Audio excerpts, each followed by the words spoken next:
Yo, what's up? My name's Jacob Mustard, and this is my prank show. Today, I'm gonna prank my dog. Ha! That's right, I'm smarter than a dog. Anyway, like and subscribe for more epic, awesome pranks. Good afternoon, Jank enthusiasts. I'm MBT, and this is 10-minute testing. There are many things, spoken about in hushed tones, that have the power to break benign archetypes wide open. The rum searcher, the dupe searcher, the single playable reactor card. None, however, are attached to an archetype as competent as, nor as breakable as, Prankid.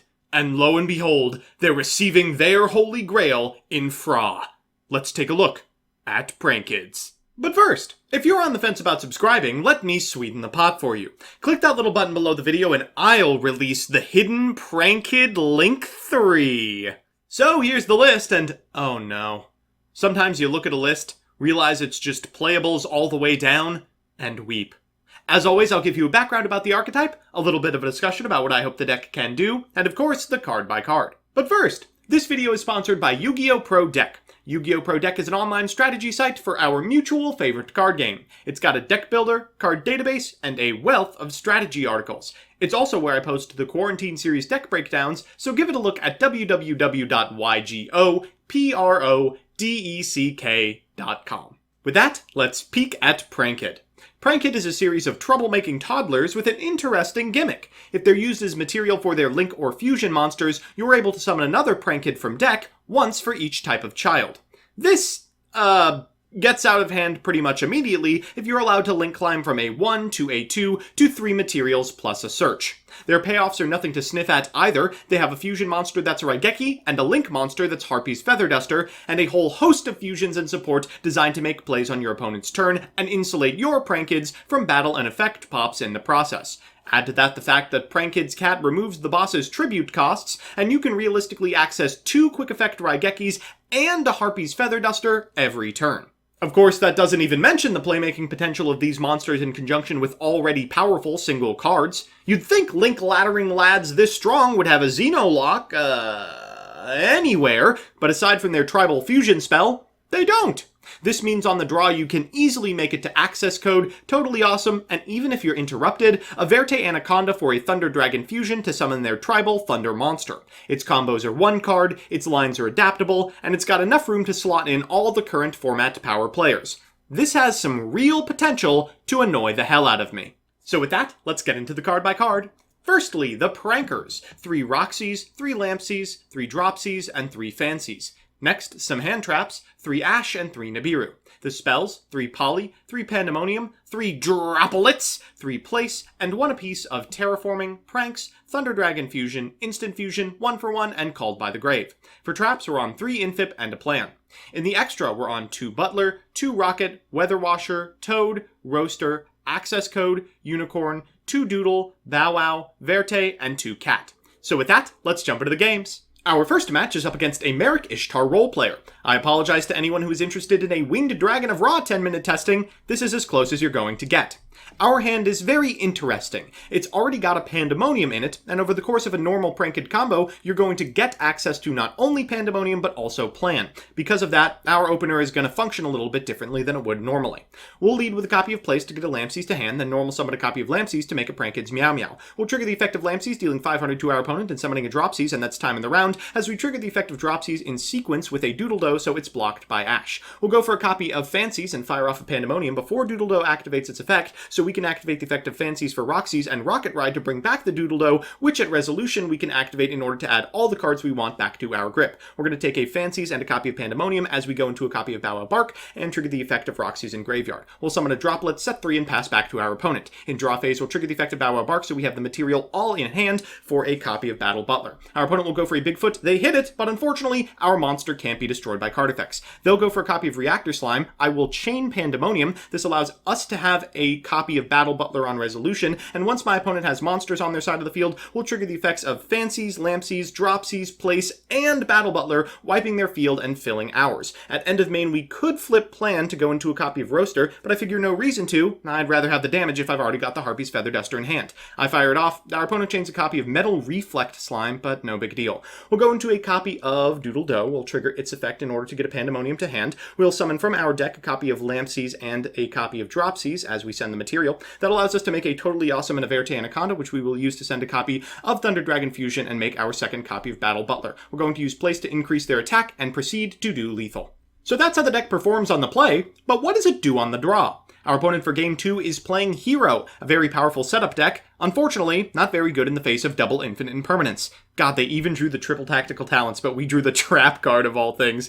They're going to lead with a copy of Vision Hero Ferris, setting an increase from deck. They'll activate Increase's effect, summoning itself, and its second effect, walking straight forward into an infinite impermanence. Okay, afterwards they're going to fire off a Fusion Destiny, a nice extender. They'll trigger the effect of Dystopia, targeting the Celestial they sent earlier before triggering the effect of Dynatag to increase its attack. They'll summon a Malicious from deck and go into a Cross Crusader, which we will also negate.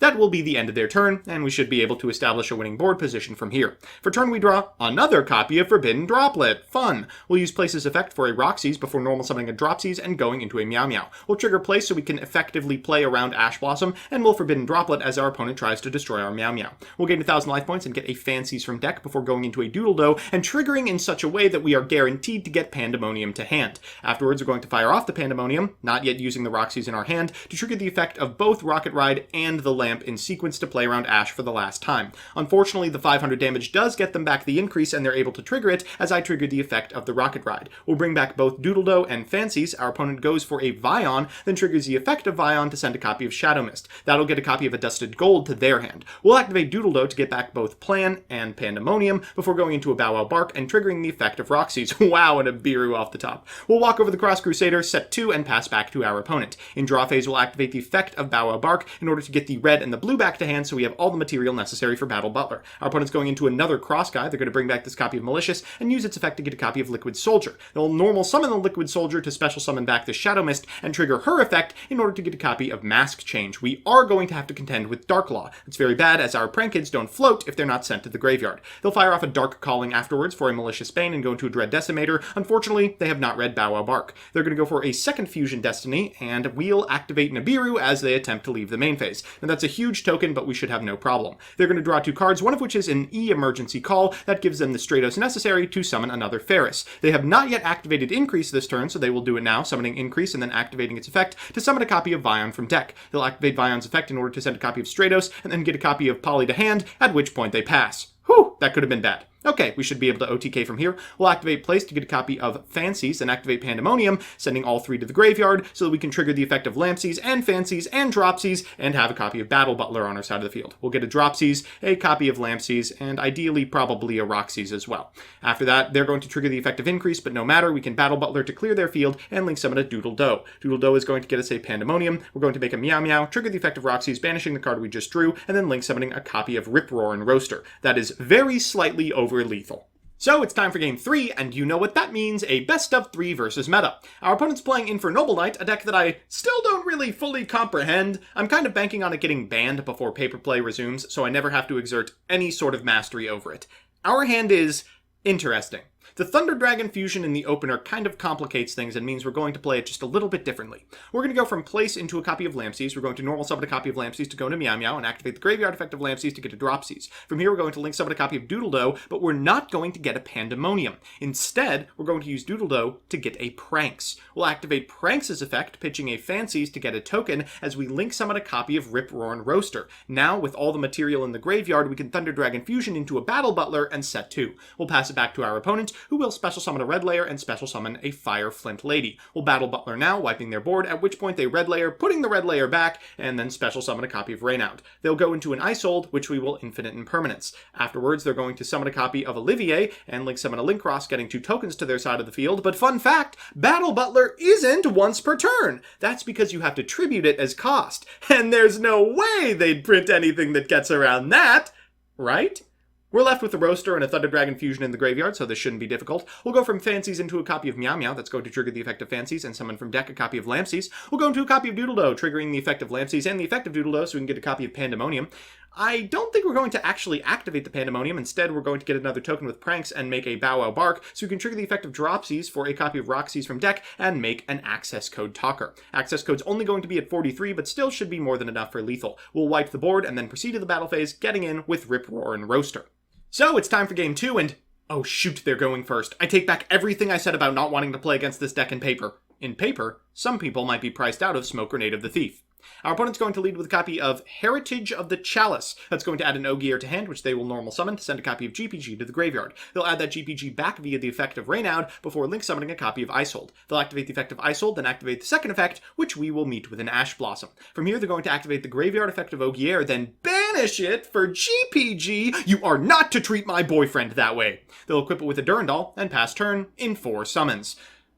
We'll 1-for-1 pitching this useless card to get a Fancies from deck. We'll link summon a Meow-Meow and trigger the effect of Fancies. Our opponent will activate the effect of Gearfried, but we drew the Forbidden Droplet. Speaking of droplets, here comes Dropsies. We'll go into a copy of Doodle-Doe and trigger the effect of Dropsies in sequence so we can get ourselves a copy of Lampsies from deck and a copy of Pandemonium as well. We'll fire off the Pandemonium for a Rocket Ride. We'll trigger the effect of Lampsies and Rocket Ride in sequence, though realistically we don't have to play around Ash anymore. We already would have lost to it.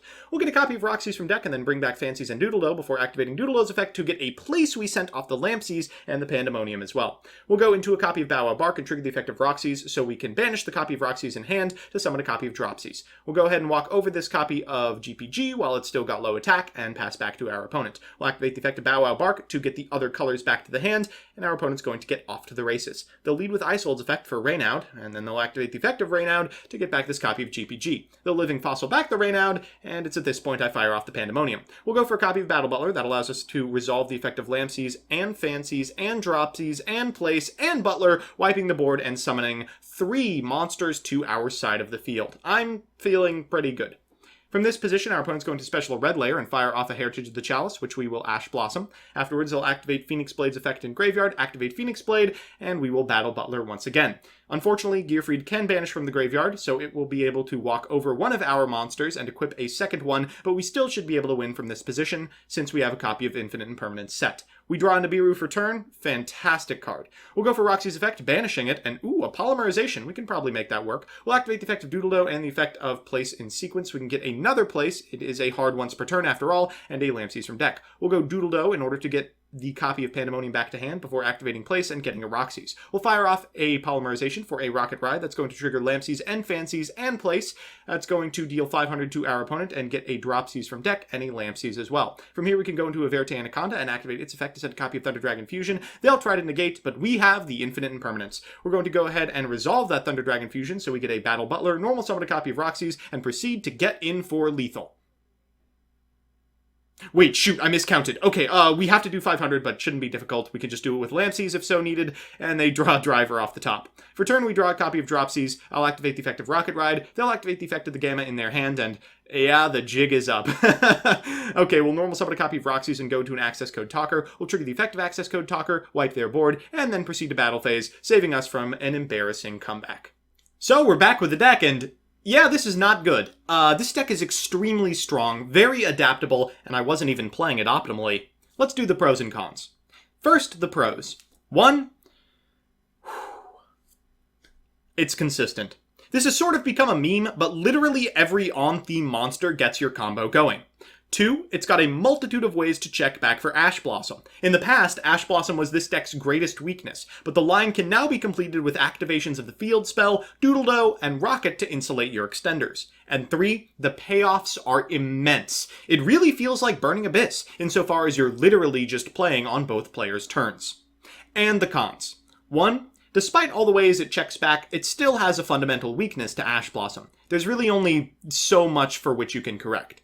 2, that's not its only weakness. A smart opponent with access to removal can pop your first kid, preventing you from making it to the Prankid's party. And 3, it's extremely hard to play.